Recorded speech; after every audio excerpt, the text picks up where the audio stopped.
আসসালামু আলাইকুম প্রিয় শিক্ষার্থীবৃন্দ, আজকের অনলাইন ক্লাসে সবাইকে স্বাগত জানাচ্ছি। লিনিয়ার প্রোগ্রামিং প্রবলেম বা একমাত্রিক কার্যক্রম সমস্যার আজকে দ্বিতীয় ক্লাস। আজকে আমরা একমাত্রিক কার্যক্রম সমস্যার সাথে সম্পর্কিত কিছু গুরুত্বপূর্ণ ধারণা নিয়ে আলোচনা করব।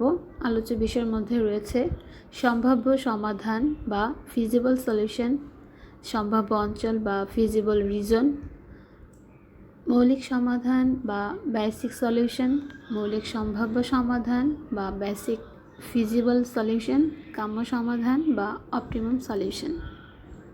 তো প্রথমে আমরা জেনে নেব সম্ভাব্য সমাধান বা ফিজিবল সলিউশন সম্পর্কে। একমাত্রিক কার্যক্রমে বিবেচিত চলকগুলোর মান নিয়ে যে সেট গঠিত হয় তা যখন বাধা শর্ত এবং অঋণাত্মক শর্ত উভয়কেই মেনে চলে, তখন সেই মান দিয়ে প্রাপ্ত সমাধানকে আমরা সম্ভাব্য সমাধান বলবো। যেমন এখানে উদাহরণ কল্পনা করা হয়েছে, তিনটে বাধা শর্ত অসমতার আকারে রয়েছে। এখানে বাধা শর্তগুলো যেহেতু লেস অর ইকুয়াল আকারে, তাই আমরা আলগা চলক যোগ করে বাধা শর্তগুলোকে সমতায় রূপান্তর করব। এখানে আরেকটি শর্ত হচ্ছে সবগুলো চলক অর্থাৎ x1, x2, s1, s2, s3 এইটা গ্রেটার অর ইকুয়াল 0 হবে। এখানে আমরা ধরে নিয়েছি x1 আর x2 ইকুয়াল 0। x1 এবং x2 ইকুয়াল 0 ধরে তিনটি বাধা শর্তের মাধ্যমে আমরা s1, s2 এবং s3 মান পেয়েছি। এখানে আমরা দেখতে পাচ্ছি যে এটি অঋণাত্মক শর্তকে মেনে চলে, অর্থাৎ কোনো চলকের মানই এখানে নেগেটিভ আসবে না, হয় 0 আসবে না হয় পজিটিভ আসবে। আর বাধা শর্তকে স্যাটিসফাই করে, এটি আমি একটা সহজ উদাহরণ দিয়ে বুঝিয়ে দিচ্ছি।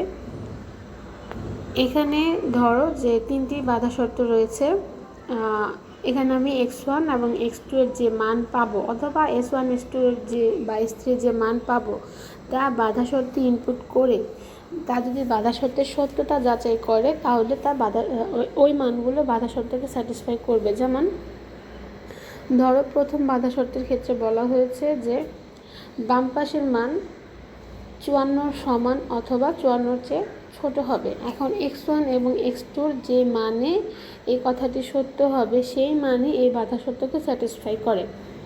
x1 এর মান যদি 5 হয় এবং x2 এর মান যদি 6 হয় তাহলে কি আসে? 3 5 15 প্লাস এখানে হচ্ছে 12, 15 এবং 12 হচ্ছে 27, তাহলে এটি অবশ্যই 54 চেয়ে ছোট।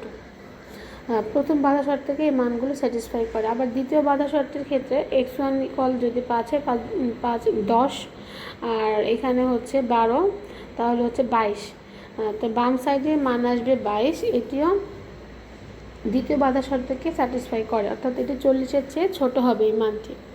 ঠিক একইভাবে তৃতীয় বাধা শর্তের ক্ষেত্রেও এই মানগুলো এই বাধা শর্তের সত্যতা যাচাই করে বা বাধা শর্তকে স্যাটিসফাই করে। তো এভাবে একমাত্রিক কার্যক্রম সমস্যায় বিবেচিত চলকগুলোর যে মান বাধা শর্ত এবং অঋণাত্মক শর্ত উভয়কেই মেনে চলে অথবা উভয়কেই স্যাটিসফাই করে, ওই মান দিয়ে প্রাপ্ত সমাধানকে বলা হবে সম্ভাব্য সমাধান বা ফিজিবল সলিউশন। এখন আমরা জানব ফিজিবল রিজন কি বা সম্ভাব্য অঞ্চল কি। একমাত্রিক কার্যক্রমে বাধা শর্তের মাধ্যমে প্রাপ্ত এলাকার যতটুকু অংশে সম্ভাব্য সমাধান বিদ্যমান থাকে তাকে সম্ভাব্য অঞ্চল বা ফিজিবল রিজন বলে। এটিকে ফিজিবল সলিউশন এরিয়াও বলা হয়। প্রথমে সর্বোচ্চকরণের ক্ষেত্রে আমরা সম্ভাব্য অঞ্চল দেখাবো।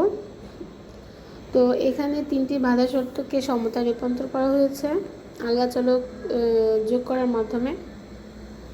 তো 1 নং বাধা শর্তে আমরা x1 এর মান 0 ধরে x2 এর মান পেয়েছি 27, x2 ইকুয়াল 0 হলে x1 এর মান 18 এবং 2 নং বাধা শর্তে x1 ইকুয়াল 0 হলে x2 ইকুয়াল 20 এবং x2 ইকুয়াল 0 হলে x1 ইকুয়াল 20। 3 নং বাধা শর্তে x1 ইকুয়াল 0 হলে x2 ইকুয়াল 17.5 এবং x2 ইকুয়াল 0 হলে x1 ইকুয়াল 35। বাধা শর্তগুলোকে আমরা চিত্রে ইনপুট করেছি। 1 নং বাধা শর্ত থেকে প্রাপ্ত রেখা হচ্ছে এ ডি। 2 নং বাধা শর্ত থেকে প্রাপ্ত রেখা হচ্ছে ই এফ। 3 নং বাধা শর্ত থেকে প্রাপ্ত রেখা হচ্ছে জি এইচ। এখানে আমাদের সম্ভাব্য অঞ্চল হচ্ছে ও জি বি ডি, ও জি বি সি ডি। এখন এই বাধা শর্তের মাধ্যমে যে বাধা শর্তকে চিত্রে উপস্থাপন করে আমরা যে সম্ভাব্য অঞ্চল পেয়েছি, সম্ভাব্য অঞ্চলের প্রত্যেকটি বিন্দুই হচ্ছে সম্ভাব্য সমাধান বা ফিজিবল সলিউশন। তাহলে আমরা জানতে পারলাম যে সম্ভাব্য অঞ্চলের প্রত্যেকটি বিন্দুই এক একটি ফিজিবল সলিউশন নির্দেশ করে। এখন আমরা সর্বনিম্ন করণের ক্ষেত্রে সম্ভাব্য অঞ্চল দেখব। একটি উদাহরণ নিয়েছি, 3টি বাধা শর্ত কল্পনা করেছি। এখানে বাধা শর্তগুলো গ্রেটার অর ইকুয়াল আকারে ছিল, তাই এখানে উদ্বৃত্ত চলক বিয়োগ করে বাধা শর্তগুলোকে সমতায় রূপান্তর করা হয়েছে। তো 1 নং বাধা শর্ত থেকে আমরা পাই x1 ইকুয়াল 0 হলে x2 ইকুয়াল 1.5, x2 ইকুয়াল 0 হলে x1 ইকুয়াল 3, x1 ইকুয়াল 0 হলে x2 ইকুয়াল 1, x2 ইকুয়াল 0 হলে x1 ইকুয়াল 4। 2 নং বাধা শর্ত। আর 3 নং বাধা শর্ত থেকে আমরা পাই x1 ইকুয়াল 0 হলে x2 ইকুয়াল 3 এবং x2 ইকুয়াল 0 হলে x1 ইকুয়াল 1। সবগুলো বাধা শর্তকে আমরা চিত্র উপস্থাপন করে, যেহেতু সর্বনিম্নকরণ তাই উপরের দিকের অঞ্চলগুলোই হবে আমার ফিজিবল রিজন। আমরা আগামী ক্লাসে ইনশাল্লাহ জ্যামিতিক পদ্ধতিতে একমাত্রিক কার্যক্রম সমস্যার সমাধান করব, সর্বোচ্চকরণ এবং সর্বনিম্নকরণ। তখন ইনশাল্লাহ আরও ডিটেলস দেখতে পারবে। তো এখানে 1 নং বাধা শর্ত থেকে প্রাপ্ত রেখা হচ্ছে এ বি, 2 নং বাধা শর্ত থেকে প্রাপ্ত রেখা হচ্ছে সি ডি, 3 নং বাধা শর্ত থেকে প্রাপ্ত রেখা হচ্ছে, এখানে নামকরণ করা হয়নি, নামকরণটা করা হয়নি। দেখো এই যে 3 আর 1, x2 এর মান যখন 3 এবং x1 এর মান তখন 1, এটি হচ্ছে 3 নং বাধা শর্ত থেকে প্রাপ্ত রেখা। তো এখানে আমাদের সম্ভাব্য অঞ্চল হচ্ছে ই জি এইচ ডি। আচ্ছা, তাহলে 3 নং বাধা শর্তের রেখাটা এখানে 3, এখানে আসলে বিন্দু হবে ই, যেখানে 3 দেয়া সেখানে বিন্দু হবে ই। তাহলে আমাদের সম্ভাব্য অঞ্চল হবে ই জি এইচ ডি। এই সম্ভাব্য অঞ্চলের প্রত্যেকটি বিন্দু এক একটি সম্ভাব্য সমাধান নির্দেশ করে। এখন আমরা জানব মৌলিক সমাধান বা বেসিক সলিউশন কি। একমাত্রিক কার্যক্রমের বাধা শর্তগুলোকে সমতায় রূপান্তর করে লেখচিত্র অঙ্কন করলে যে কৌণিক বা চরম বিন্দুগুলো পাওয়া যাবে তাদের প্রত্যেকটিকে একমাত্রিক কার্যক্রমের মৌলিক সমাধান বলা হবে। অর্থাৎ বাধা শর্তগুলোকে সমতায় রূপান্তর করে আমরা যে লেখচিত্র পাবো, লেখচিত্র থেকে যে কৌণিক বিন্দুগুলো পাবো তার প্রত্যেকটি এক একটি মৌলিক সমাধান। আমরা অবশ্যই চিত্রের মাধ্যমে দেখব।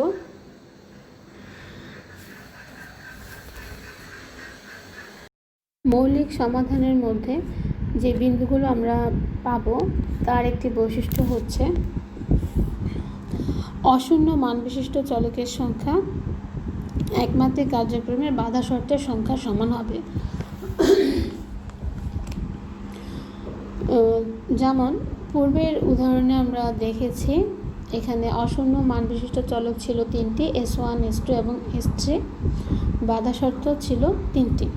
সুতরাং এটিকে মৌলিক সমাধানও বলা যাবে। একটি উদাহরণ আমরা লক্ষ্য করি। উদ্দেশ্যমূলক অপেক্ষক হচ্ছে z equal 40x1 plus 30x2, বাধা শর্ত 3টি, 3x1 plus 2x2 less or equal 54, 2x1 plus 2x2 less or equal 40, x1 plus 2x2 less or equal 35। Non negative conditions হচ্ছে x1 x2 is greater or equal 0। তো তো প্রশ্ন হচ্ছে এক্ষেত্রে মৌলিক সমাধান কয়টি পাওয়া যাবে, আর চিত্রের মৌলিক সমাধান বিন্দুগুলো নির্দেশ করো। যেহেতু লেস অর ইকুয়াল আকারে আছে বাধা শর্তগুলো, আমরা এটিকে আলগা চলক যোগ করে বাধা শর্তগুলোকে সমতায় নিয়ে আসব। তো সমতায় নিয়ে এসেছি। আর এখানে আরেকটি কন্ডিশন অরিণত শর্ত, যে এখানে প্রত্যেকটি চলক হবে 0-র চেয়ে বড় অথবা 0-র সমান। প্রথমে আমরা সমাধান করব যে এক্ষেত্রে মৌলিক সমাধান কয়টি পাওয়া যাবে। তো মৌলিক সমাধান কয়টি পাওয়া যাবে, এর জন্য আমরা প্রত্যেকটি বাধা শর্ত থেকে x1 এবং x2 এর মান বের করব। যেমন 1 নং বাধা শর্তে প্রথমে x1 এর মান 0 ধরে x2 এর মান কত হবে, বা x2 এর মান 0 ধরে x1 এর মান কত হবে।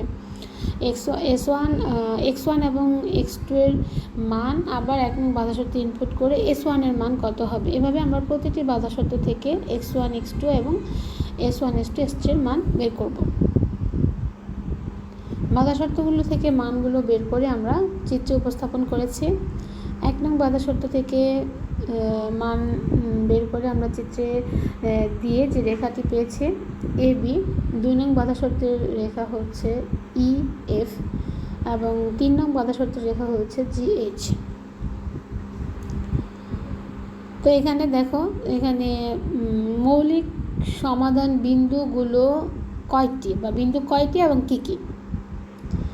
O, G, E, A, B, P, C, D, F, H এর প্রত্যেকটি হচ্ছে মৌলিক সমাধান বিন্দু। অর্থাৎ এখানে প্রত্যেকটি কৌণিক বিন্দু O, G, E, A, B, P, C, D, H, F, H এই 10টি বিন্দুর প্রত্যেকটি হচ্ছে মৌলিক সমাধান নির্দেশ করে। এখন মৌলিক সমাধানগুলোকে 2 ভাগে ভাগ করা যায়। এক ভাগে রয়েছে কিছু বিন্দু যা সম্ভাব্য অঞ্চলের ভিতরে পড়বে, আরেক ভাগে রয়েছে সেসব বিন্দু যা সম্ভাব্য অঞ্চলের বাইরে পড়বে। এখন সম্ভাব্য অঞ্চলের ভিতরের বিন্দুগুলো নিয়ে আমরা তার মান একটি টেবিলে উপস্থাপন করেছি। জি বিন্দু নিয়েছি। জি বিন্দুতে জি বিন্দু দেখো, জি বিন্দু যেখানে মান হচ্ছে 17.5। এখানে x1 এর মান কত আসবে, x2 এর মান কত। x1 এর মান এখানে 0, x2 এর মান হচ্ছে 17.5 এবং এটি যে বাধা শর্ত থেকে এসেছে 3 নং বাধা শর্ত। তো এখানে x1 এবং x2 এর মান ইনপুট করে আমরা s1 এর মান কি পাবো বা s2 এর মান কি পাবো সেগুলো এখানে দেখিয়েছি। এখানে x1 এর মান 0 হলে x2 এর মান হচ্ছে 17.5, 0 এবং x2 এর মান 17.5। s1 এর মান এসেছে 19, s2 এর মান 5, s3 এর মান 0।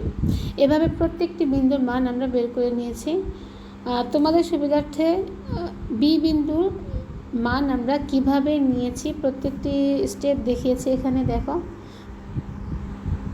বি বিন্দু এখানে